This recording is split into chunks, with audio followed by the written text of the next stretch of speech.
Salve os irmãos com a paz de Jesus. Êxodo capítulo 1.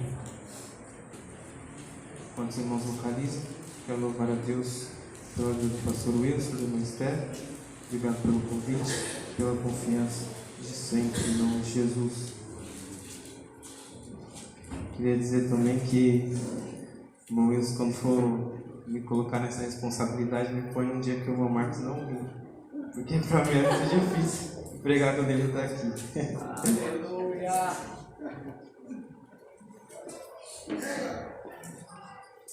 Deixa Deus te usar. Capítulo 1, verso 12. Os irmãos acharam? Pode dizer amém? Amém! Mas quanto mais os afligiam, tanto mais se multiplicavam e tanto mais cresciam, de maneira que se enfadavam por causa dos filhos de Israel. Mas quanto mais os afligiam, tanto mais se multiplicavam e tanto mais cresciam, de maneira que se enfadavam por causa dos filhos de Israel. Amém? Os irmãos podem tomar assim.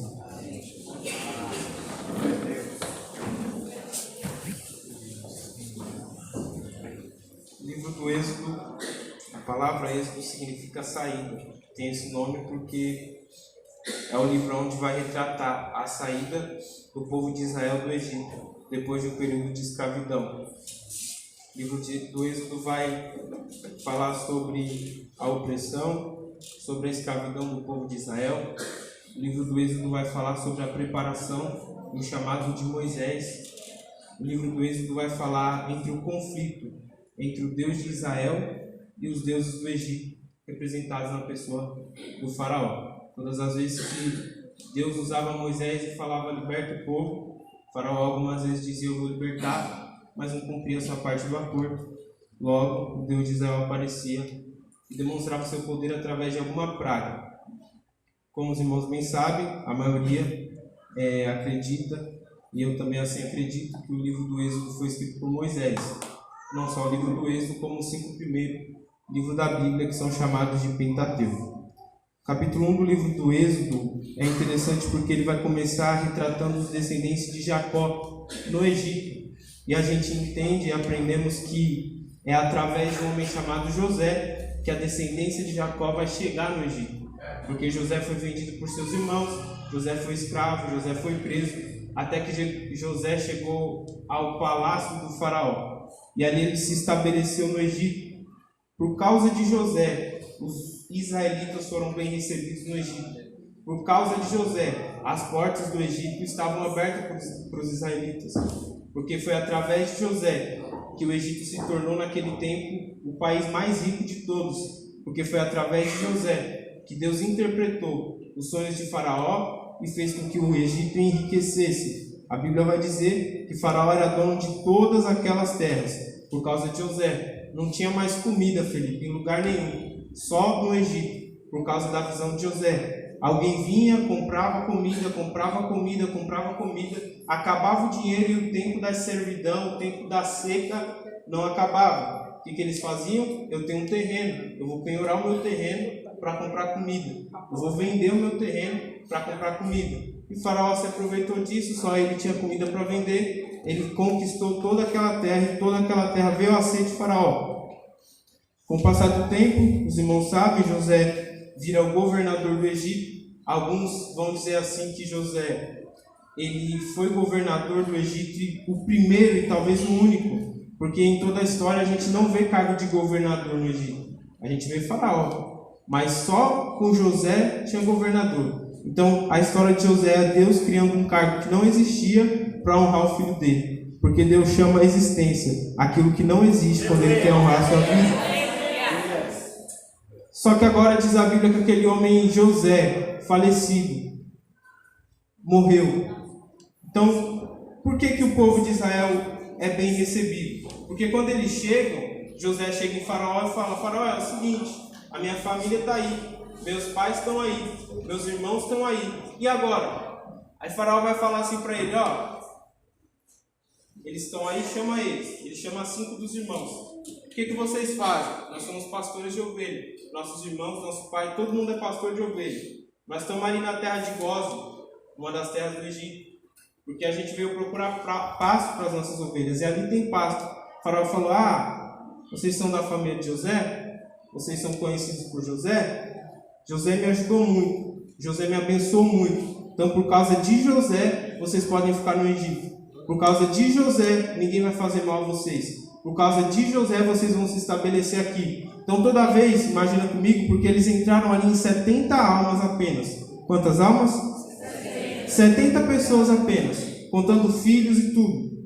Eram só 70. Todas as vezes que um egípcio, seja capitão ou seja quem fosse, chegasse no Egito e quisesse oprimir os filhos de Israel, eles lembravam, aí não pode mexer porque é o povo de José. É o povo do governador.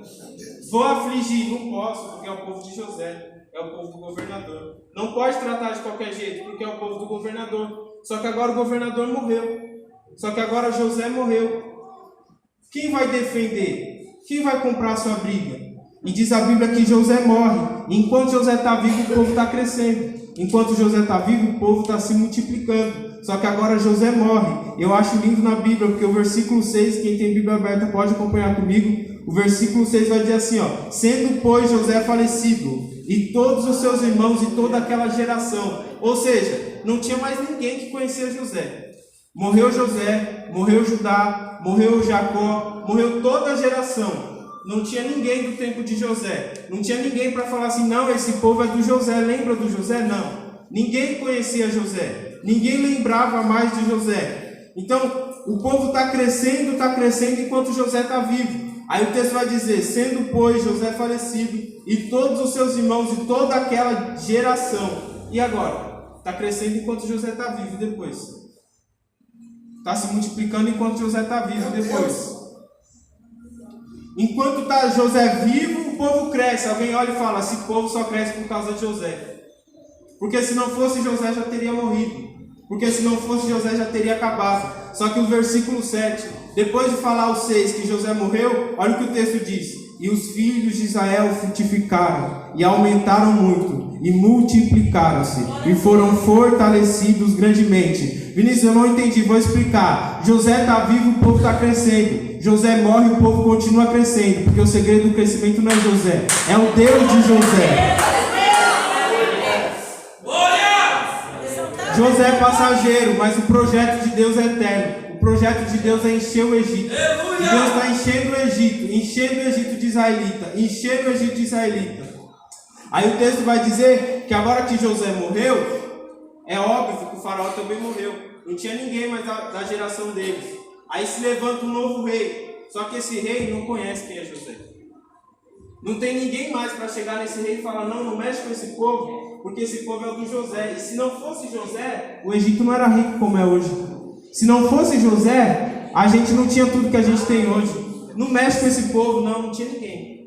Aí diz o texto assim, que ele não conhecia, levantou-se um rei sobre o Egito, que não conhecera José, e o povo está crescendo. O povo está o quê? Crescendo. O povo está crescendo. Eu não conheço José, mas tem um povo ali crescendo. Só que, entende isso aqui, crescimento incomoda. Você não quer incomodar, permaneça onde você está. Você não quer incomodar, não cresça, fique estático, porque crescimento incomoda. Em todas as áreas da sua vida, quem cresce incomoda. Aí ele está vendo esse povo crescendo, ele começa a ficar com medo. Porque ele fala, não, se esse povo continuar crescendo, tem uma guerra, se eles não ficarem do nosso lado, nós estamos lascados. Eles vão nos matar, eles são mais poderosos do que nós. Só que agora a gente tem que trazer para uma área espiritual. Porque todas as vezes que o Egito se levanta contra Israel, não é o Egito simplesmente, é o diabo se levantando contra os filhos de Deus, contra o povo de Deus. Então é o diabo olhando e falando, esse povo está crescendo demais, eu tenho que fazer alguma coisa. Eu tenho que parar o projeto, eu tenho que parar o crescimento, eu tenho que acabar com isso de alguma forma. Aí o faraó começa a se incomodar, porque quem cresce incomoda. Aí ele fala assim, o que a gente vai fazer? Já sei, vamos fazer. O que a gente vai fazer? Esse povo está crescendo porque tem pouco trabalho.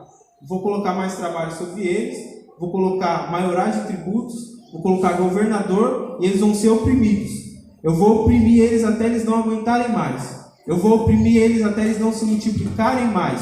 Eu vou oprimir eles até acabar com eles. Aí diz a Bíblia que ele faz isso. A Bíblia vai chegar a dizer que o povo de Israel era tão afligido, tão afligido, tão afligido, que chegavam a afligir a própria vida. Sabe o que é isso, afligir a própria vida? Você está vivendo dias, dia após dia, falando, eu não aguento mais. Vivendo dia após dia, falando, eu não quero mais viver. Afligindo a própria vida. Sabe que o povo queria morrer, sabe que o povo queria a morte. Só que a Bíblia vai dizer que quanto mais eles afligiam, mais o povo crescia. É o povo dizendo, eu não quero mais, e Deus olhando e dizendo, está crescendo. É o povo dizendo, eu estou sofrendo muito, Deus olhando e dizendo, mas está crescendo. É você na prova, desempregado, depressão, seja o que for, Deus olhando para você e falando, está doendo, mas está aprendendo. Está machucando, mas está te ensinando. Porque o povo de Deus cresce em meio à aflição. O faraó não conhecia José, não tinha ninguém para defender. José passou, mas o povo continua crescendo. O novo rei se levantou, oprimiu o povo, mas o povo continua crescendo. Só que o texto vai dizer no versículo de número 11: e os egípcios puseram sobre eles maiorais de tributos, para os afligirem com suas cargas, e edificaram a Faraó cidades de tesouros, Pitom e Ramsés. Aí o 12: quanto mais os afligiam, tanto mais se multiplicavam, e tanto mais cresciam, de maneira que se enfadavam por causa dos filhos de Israel. É o Egito se enfadando, falando, eu já oprimi, o povo continua crescendo. O diabo olhando e falando, eu matei José morreu, e o povo continua crescendo. Tentei oprimir, o povo continua crescendo, eu não aguento mais esse povo. Aí eu lembro das palavras de Jesus, sobre esta pedra edificarei a minha igreja, e as portas do inferno não prevalecerão contra ela. O diabo se levanta, mas se levanta para cair. Todas as vezes que o diabo fez um plano contra o povo de Deus, ele quebrou a cara. Aí Paulo vem no capítulo 8 de Romanos, falar assim, todas as coisas cooperam juntamente para o bem daqueles que amam a Deus. Eu não sei qual a perseguição que você está passando, não sei qual a luta que você está passando, mas eu te garanto, se você ama a Deus, até isso vai te fazer crescer. Até o sofrimento vai te fazer crescer. Até o deserto vai te fazer crescer. O faraó falando, eu não aguento mais esse povo. Eu não quero mais saber desse povo aqui. Já tentei matar de tudo quanto é forma. Já fiz tudo que eu podia fazer, não consigo mais matar. Aí o texto diz no versículo 14, como eu já comentei, assim lhes fizeram amargar a vida com dura servidão. Ou seja, eles não querem mais viver. Só que agora o inimigo não pensou no pior, porque quando o povo de Deus sofre, é aí que o povo de Deus clama. Aí o povo começa a clamar, Felipe, falar, Deus, cadê a promessa? Deus, cadê aquilo que o Senhor falou? Cadê aquilo que o Senhor disse que ia fazer? Porque o povo está no Egito, mas tem uma promessa, a gente tem a nossa terra. O povo está escravizado, mas tem uma promessa, a gente tem um Redentor. Deus, e agora? A gente está morrendo, a gente não vai sobreviver, eu não aguento mais isso. Todo dia carregando tijolo, todo dia a mesma prova, todo dia a mesma luta, todo dia a mesma afronta. Estou de saco cheio, não quero mais viver. E o povo começa a clamar. Aí a Bíblia vai dizer que Faraó ainda quer parar o projeto de Deus. Ele ainda quer matar o projeto de Deus. E agora a ideia dele é a mais terrível de todas. Ele faz o seguinte, não conseguir parar com o trabalho, eles continuam crescendo. Então o seguinte agora, todo filho macho que nascer lá, todo homem que nascer desse povo, mata. Ele chama as parteiras e fala, ó, nasceu, as mulheres vão estar sentadas lá, sem elas ver, você vai e mata. Mas sem titubear. Só que a Bíblia vai dizer que as mulheres temeram mais a Deus do que a Faraó, e não mataram os meninos. Então o Faraó, ele oprime o povo e o povo continua crescendo. O Faraó tenta matar, mas o povo continua crescendo. Aí a Bíblia vai dizer que as parteiras falaram, não, a gente não vai matar. Aí no versículo 20 vai dizer assim, ó, portanto, Deus fez bem as parteiras, e o povo aumentou e se fortaleceu muito. Quanto mais o inimigo se levantar contra a sua vida, mais você vai crescer. Quanto mais tempo você passar nessa luta, nesse deserto, mais você vai crescer. Só que agora a Bíblia vai dizer que Faraó fala, já que elas não querem matar, então faz o seguinte, nasceu, é macho, joga no lago.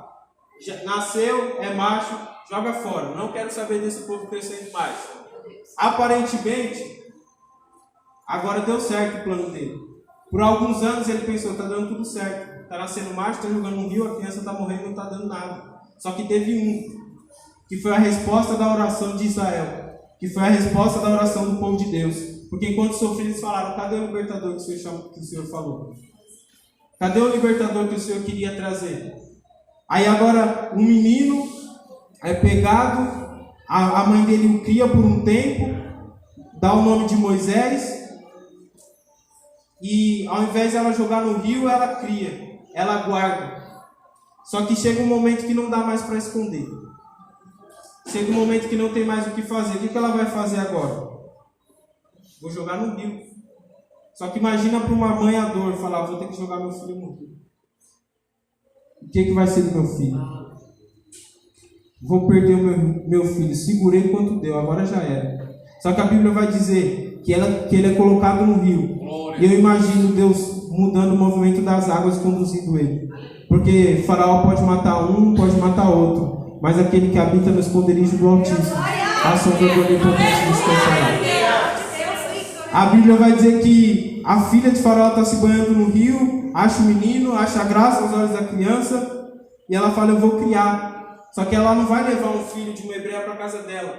Ela fala: eu não tenho leite, preciso de uma hebreia para amamentar. Quem ela vai procurar? A mãe do menino. Quem que vai cuidar do menino? A mãe do menino. Imagina para ela, irmãos, chegar e falar: ela entregou o filho falando: nunca mais eu vou ver. Entregou o filho falando: agora acabou.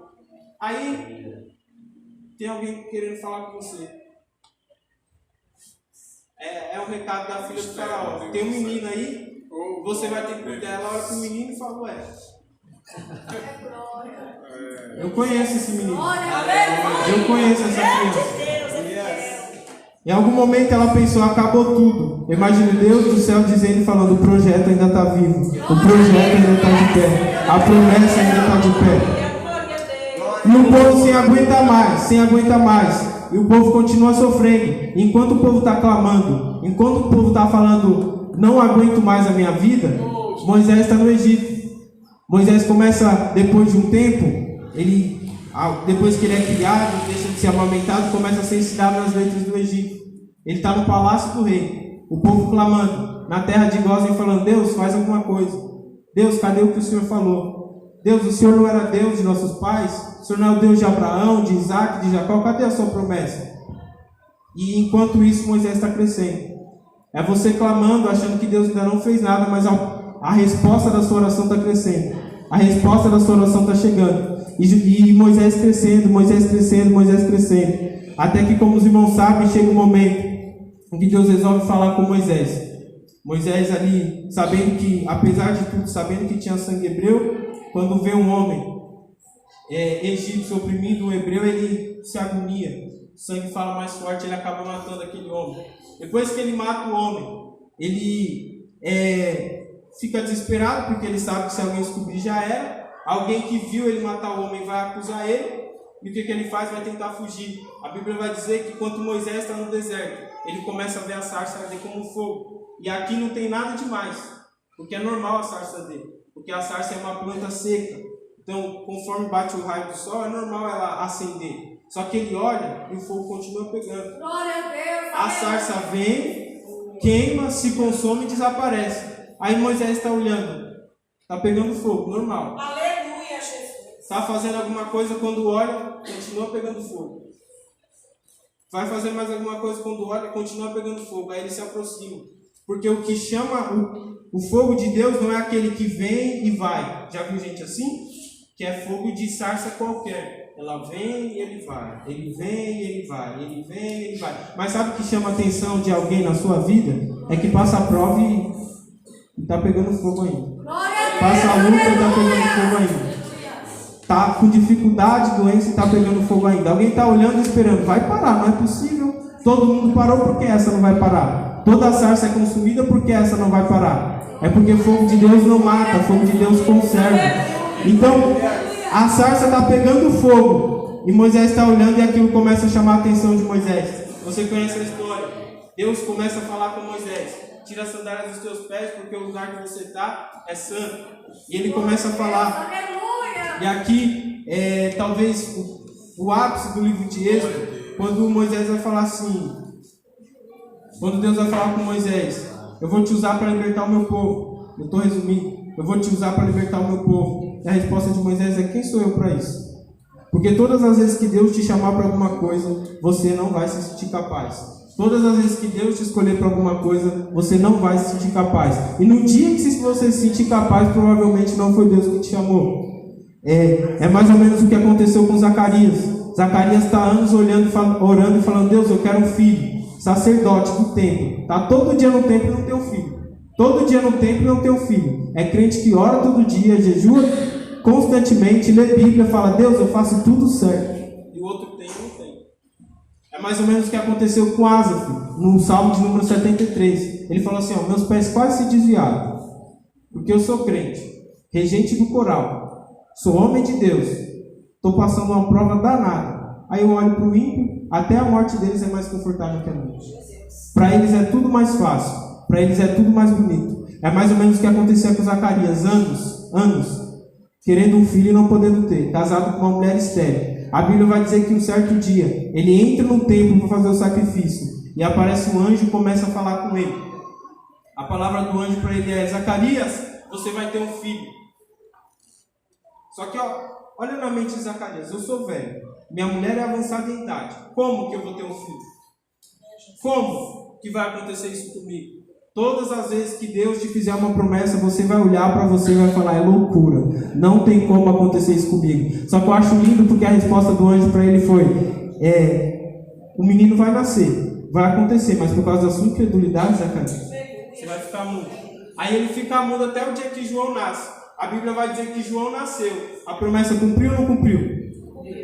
A promessa se cumpre, mas o preço da incredulidade ele teve que pagar. Então eu não sei como você entrou aqui. Talvez você entrou pensando: eu não sou nada, não tenho nada, não sou ninguém para viver o que Deus me falou. Mas eu tenho uma palavra: se foi Deus quem falou, o menino vai nascer. João vai nascer. Todas as vezes que Deus te fizer uma promessa, você vai se sentir incapaz. É mais ou menos o que aconteceu com Jeremias. Deus olha para Jeremias e fala: Jeremias, preciso de um profeta. Mas eu estou estudando para ser sacerdote, mas eu quero um profeta. Aonde eu te mandar, você vai. Ele fala: não posso, eu sou muito novo, não sei nem falar. Ele fala assim: eu serei contigo. É mais ou menos o que aconteceu aqui com Moisés. Porque Moisés falou assim: eu vou libertar o povo? Primeiro lugar, eu fui criado no Egito. Eu vou chegar e vou falar o quê? Deus vai falar assim: fala que o eu sou te enviou. É Deus dizendo: não é sobre você, Moisés, é sobre eu. Chega lá e fala: o eu sou me enviou. Aí a Bíblia vai dizer que Moisés chega e depois de tudo que ele acontece, ele foge, passa anos e anos, passa 40 anos longe, passa 40 anos fora. Primeiro ele passa 40 anos no Egito, acontece tudo isso. Depois ele passa 40 anos fora. E agora Moisés vai voltar para ser usado por Deus para libertar o povo. Como os irmãos conhecem a história, ele chega em Faraó, e eu estou resumindo aqui: liberta o povo, não vou libertar. Vem as pragas, liberta o povo, não vou libertar. A Bíblia vai dizer que depois que o povo sai da terra do Egito, eles começam a ter que aprender.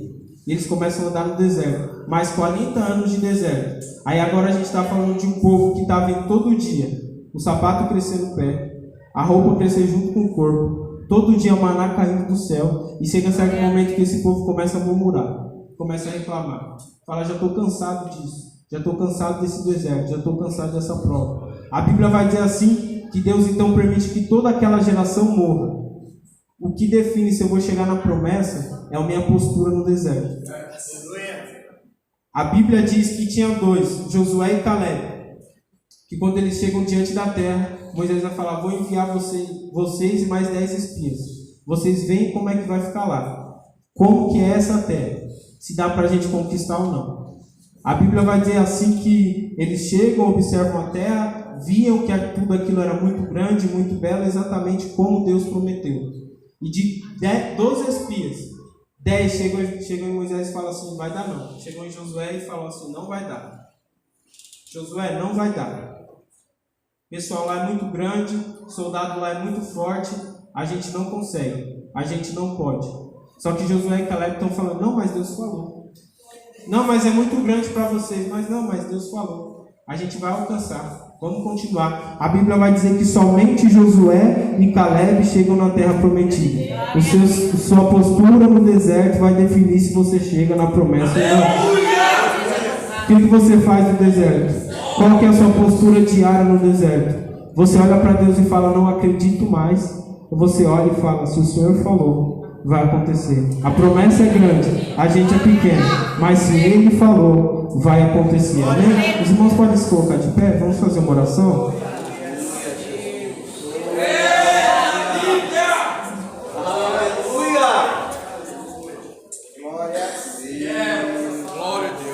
Quero que nessa oração você se lembre de quão grandes são as coisas que Deus prometeu para você e o quão pequeno você é.